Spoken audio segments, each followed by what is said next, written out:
pessoal, beleza? Hoje vamos fazer aqui mais um autoblog. Hoje pra gente falar de injeções. Uma pergunta que veio do Severino do canal Relax na Moto e que eu acho bastante interessante da gente citar aqui. Eu já devo ter falado alguma vez disso aqui no canal, mas como já faz muito tempo, a gente vai fazer agora um revival. E aí vocês me falam, nossa, quando é que você vai fazer mais algum vídeo falando a respeito das injeções diretas? Então isso a gente vai fazer em breve, tá bom, gente? Eu não esqueci não, que me pediram. Eu nem sei quando é que esse vídeo que eu tô fazendo agora vai ir ao ar. Ele vai ir ao ar, vocês não se preocupem com isso. Bom, antes de mais nada, se você ainda não é inscrito aqui no canal, por favor se inscreva, que toda semana a gente sempre tenta trazer um vídeo novo aqui no canal. Se você já é inscrito aqui no canal, participe daquela área comunidade, que lá nós sempre tentamos falar a respeito dos carros que a gente vai testar, dos carros que a gente já testou e de curiosidades automotivas em geral. Bom, eu tinha feito um vídeo, né, aqueles vídeos que eu tava mostrando os Monzas, como que eles estavam. Deixa eu dar uma ajeitadinha aqui na câmera, que eu tenho a impressão que ela tava toda torta. Mostrando como os Monzas estavam, né, o automático, o SLzinho, o GL. Aí por acaso eu devo ter falado alguma coisa. Ah, sim, eu já até sei de onde que o Severino tirou essa questão da injeção, porque eu tava falando do Monza quadrado. E o Monza quadrado, só uma versão dele, né, teve injeção eletrônica. Só que a injeção eletrônica do Monza quadrado e dos Monzas MPFI até 92, elas eram um sistema de injeção eletrônica analógico. Eu acho que ali é que eu guardei alguma coisa para gerar dúvidas, né? Então, primeiro, ela não tem nada assim a ver com injeção direta. O que é a injeção direta? É simplesmente, depois a gente explica mais dinamicamente isso. A injeção direta é direta no duto, né? Aliás, na câmara de combustão, né? Ela tem uma pressão muito alta e ela joga combustível direto na câmara de combustão. Ela é ótima para você extrair o máximo de desempenho do carro. A injeção indireta, ela é jogada no duto, né? Ela é jogada no duto e a praticidade de você ter espelhos que se rebatem, entramos na reserva juntos, de se rebaterem por botão. Mas enfim, então a injeção indireta, né, que é a injeção comum, né, a injeção eletrônica comum, ela joga no duto. Então o que acontece? Na década de 90, eu acho que aí até o final da década de 90, a gente não tinha injeção direta, né? E os primeiros veículos que a gente tem, que tem assim, conhecimento de terem a injeção direta, são os veículos a diesel, né? Aquelas famosas injeções do tipo Common Rail. Mas voltando aqui para o Monza, que eu estava falando de injeção analógica e injeção digital. Aí eu falei, né, que ele já tinha injeção eletrônica em 1990, né, o Classic 500 EF, carro caríssimo, né, custava em torno de 40, 50% a mais do que o Monza Classic normal, por causa do sistema de injeção, então era muito caro, só que ela era analógica.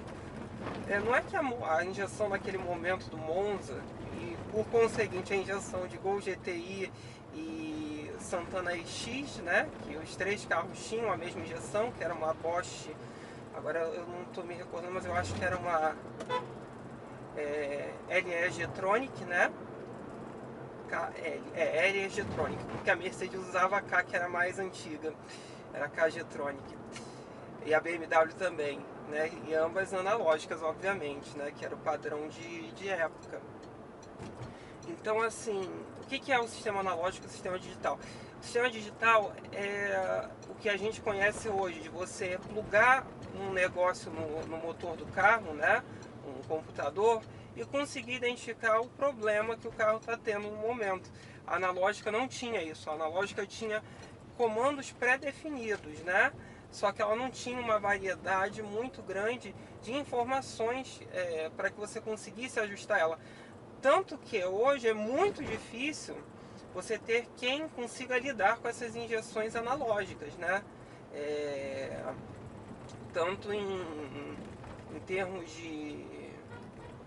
principalmente em termos de manutenção e regulagem, que é muito difícil, porque não é que nem é a digital que você pluga no computador e todos os parâmetros estão lá só para você botar, né? E a injeção analógica, né? Aí vocês vão pensar, ela é tipo um carburador. Não, também não é. Então é complicado exatamente por isso, porque ela tem uma forma própria de funcionar, né? Aí em 91, no final de 91 para 92, em 92 entra uma regra do PROONCOV, que era, eu não sei nem se isso ainda existe hoje, mas eu acho que existe sim, essas regras que são do meio ambiente, né, por conta da poluição. E também, em 92 a gente viria a ter a ECO 92, né, que foi uma reunião de vários países por conta das questões ambientais no mundo, né. Teve a ECO 92, depois teve a Rio Mais 20 em 2012, em 2020, não, aliás, acho que em 2032 é que vai ter uma outra conferência desse tipo. Então, a legislação previa que você deveria ter um nível de emissões menores em 92, né? 92, 93, 94, aí em 96 se restringiu mais, em 2000 se restringiu mais, né? Ia restringindo conforme os anos o nível de poluição. Então o que acontece? Em 92 só havia duas opções para a Chevrolet diminuir o nível de emissões do Monza e do Cadete com aquele motor, que era ou colocando um catalisador ou injetando ele. O que ela fez? Injetou. Mas a injeção que eles trouxeram naquele momento era uma injeção, tá? Não um sistema, se ele era monoponto ou multiponto. Mas era um sistema bastante evoluído até mundialmente. Porque mundialmente a maioria dos carros que usavam injeção eletrônica, elas eram do tipo analógica, como eu já vi, o GSI aí. E o Chevetinho bonitinho. Então a maioria delas eram de sistemas analógicos, né? Então quando ela lançou o primeiro Monza EFI, né, que era o monoponto, mas digital, aquilo foi uma boa revolução aqui no Brasil, né? Inclusive o primeiro carro que funcionava com combustível vegetal, no caso álcool, com injeção eletrônica no mundo. Então isso foi uma revolução na época, né? E começou a aumentar o acesso. E foi o primórdio do que a gente conhece hoje como a injeção eletrônica. Né, como a gente consegue mexer na injeção eletrônica, né, de botar no computador e pronto, ela está lá pronta para a gente só utilizar. Então, assim, uma grande evolução para a época, né? Uma revolução para a época. Isso a gente tem que citar e deixar isso bastante claro. Porque, por exemplo, o caminho muito mais simples que a maioria das fabricantes fez, por exemplo, a Auto Latina com a Ford e Volkswagen, botou só o catalisador em tudo que era carro. Gol, Santana, Quantum, Paraty, todos eles ainda vinham com aquele negocinho colado na bunda, né? Catalisador, tipo, a revolução. Se bem que na Europa também isso aconteceu, tá? Você volta nos anos 80, existiu uma lei que obrigou os carros a passarem a ter catalisador, né? Aí tinha na traseira dos Mercedes, né, no vidro, mit catalisador, né? Com um catalisador gigante, né, no vidro do carro, tipo a revolução, um conversor catalítico, né? Aí vocês vão perguntar, tipo, o Chevette não teve catalisador então, porque o Chevette saiu de linha em 94. Então não havia necessidade dele ganhar aquilo dali, né? Tanto que o Corsa já veio com catalisador e injeção eletrônica, né? Com os dois grandes diferenciais da época. E Santana e os afins aí, né? O Versalhes, todos esses carros que concorriam, que optaram pelo catalisador, conforme os anos foram ganhando injeções eletrônicas monoponto. Aí a gente já está falando de 94, 95, quando foi se aproximando o fim do prazo estipulado pelo eita, agora enrolou a língua. Proconv, ou Procov, sei lá, essa coisa aí. Entenderam? E aí eles passaram a ganhar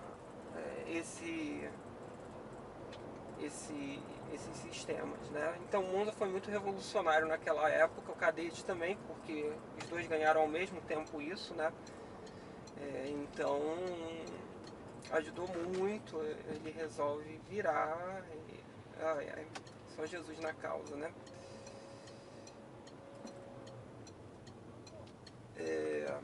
Mas enfim, então é isso. Então, simplificando, sintetizando, a injeção eletrônica tipo digital é aquela que você consegue conectar um computador e descobrir rápido, fazer um diagnóstico rápido. Abre mais a curva, amor, você está com um caminhão.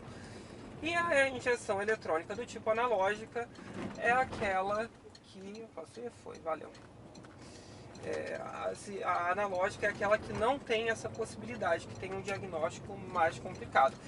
E só para concluir, essa parte da injeção eletrônica analógica, ela começou a parar de ser usada já na metade para o final da década de 90, tá?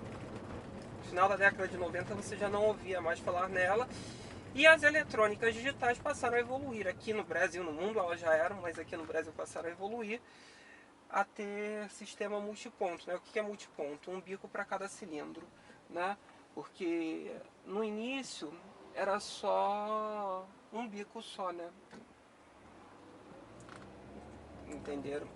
E esse só, agora voltando agora um pouquinho, contando um pouco de história, esse sistema de injeção eletrônica analógica, ele apareceu ali no final da década de 60, tá? Mais precisamente em 69, quando alguns carros de luxo passaram a poder ser injetados. E curiosamente tinha um Volkswagen, um carro que era primo do nosso TL daqui, né? Ele também teve uma opção com injeção eletrônica já naquela época, né? E também tem uma outra que é a injeção mecânica, que é mais complexa ainda, que aparece na metade da década de 50. Melhorava muito o desempenho dos carros quando você comparava os modelos carburados versus injetados, mas era de uma complexidade louca, né? E das grandes vantagens da injeção eletrônica, primeiro, você ganha potência, porque você consegue um mapeamento mais adequado do motor. Ah, não vai, filho. Conseguir um mapeamento mais adequado da mecânica do carro. E segundo, principalmente uma economia de combustível, né? Como assim economia de combustível por causa da injeção eletrônica, Gustavo? As eletrônicas monoponto, elas são bastante interessantes pela economia, porque elas fecham muito rápido, né? Elas têm um sistema chamado cut-off. Existiam alguns carros carburados que tinham esse sistema de cut-off. O que é o cut-off? Quando você tira o pé do acelerador, ele fecha a injeção de combustível do carro, seja carburado, seja injeção eletrônica, né? Então o cut-off ele colabora muito, né? Principalmente quando ele funciona rápido. Hoje não, hoje ele é sequencial, né? Ele é muito mais lento, né? Na hora dele entrar em funcionamento, até para ter uma suavidade de funcionamento muito maior, que não existia no início. O Monza você tira o pé e fecha, né? Então você sente aquilo. Eu gosto porque eu sei que estou economizando combustível, mas não é a coisa mais suave do mundo, né? E o carburado, obviamente, a gente pode esperar que fosse dessa forma também, né? Os carros, inclusive teve carro no Brasil que teve isso, né? Foi o Fiat Odd CSS, o único carro que eu me recordo de ter isso. E também numa produção super limitada na época, né? Muito pequena a produção do Odd CSS, que ele tinha sido homologado para poder fazer a competição, né? Lá que a Fiat estava participando na época. Mas enfim. Acho que eu expliquei aqui um pouquinho tudo. Eu não me recordo se eu esqueci de algo. Se eu esqueci, me perdoem. Espero que vocês tenham gostado de mais esse vídeo. Curtam, compartilhem, se inscrevam no canal. Se vocês têm alguma dúvida, postem embaixo, com o tempo eu vou respondendo. Ele jogou o carro. Eu juro que ele entrou dentro do eixo do caminhão. Não sei se vocês conseguiram ver isso. Gente, essas aqui são demais. Curtam, compartilhem, se inscrevam no canal. Se vocês têm alguma dúvida, postem embaixo, com o tempo eu vou respondendo. Se vocês querem que eu teste um carro específico, informem embaixo que eu tento arranjar de falar a respeito das minhas impressões após guiar para vocês. Mas eu estava falando, agora eu me recordei de um outro assunto. Hoje, muitos carros estão usando dois sistemas de injeção, né? O direto e o indireto. E por que isso acontece? Porque você consegue uma economia maior no sistema indireto, quando você está acelerando pouco, ou na hora que o carro sai, né, da imobilidade, e você tem o direto, que ele funciona muito bem quando você está a pleno vapor. Tanto que eu falo, esse carro, na realidade, ele é 1.6, tudo bem que ele tem o turbo. Quando eu dou kickdown nesse carro, parece que eu abri um landau aqui, porque o negócio faz um redemoinho dentro do tanque, é um negócio bem doido. É engraçado isso. E, por exemplo, o novo Corolla, o Audi A3 1.8, não os outros, né? Eu vou sair fora que ele tá correndo, ele vai ainda quebrar um galho em cima de um carro. Que nem um louco com aquela merda daquele caminhão. E o Audi A3 1.8 também tem, que é um sistema de injeção direto e indireto, que ele identifica conforme você está dirigindo o carro qual é o melhor tipo de injeção para aquele momento. Tudo bem que na hora de você fazer manutenção também é lindo, né? Você tem 8 bicos injetores, ao invés de ter só os 4 naturais, ou 3 se o seu carro for tricilíndrico, né? Ou 6 se ele for V6, enfim. Então você passa a ter o dobro de é, de manutenção dentro da parte do motor, né? E Corolla que gostava, né? Gostava, não estou dizendo hoje, mas antigamente Corolla dava muito problema de travar os bicos, né? Abertos. Então você imagina um carro que tem 8 bicos. É tipo o Fit 1.4, né? Que aquele carrinho tinha, para ele ter mais eficiência energética, né? Ele tinha 8 velas, né? Ou como a Alfa Romeo com o sistema Twin Spark, que era a mesma coisa também, que aí ao invés de usar só 4, usava 8 velas. E é assim. Bom, espero que vocês tenham gostado de mais esse vídeo. Curtam, compartilhem, se inscrevam no canal. É isso então, pessoal. Valeu! E fazer agora finalizar, né? Eu tô no I hoje, né? Mas hoje a gente está finalizando aqui o vídeo com 9,5 km por litro de álcool. Não sei se vocês estão conseguindo observar. Ele entrou na reserva naquele momento, né? Vocês viram que eu subi, eu desci. E o carro está fazendo 9,5 km por litro de álcool. Ar-condicionado ligado. Câmbio automático, um carro de 1.420 kg. Espetacular, né não, gente? É isso então, pessoal. Valeu!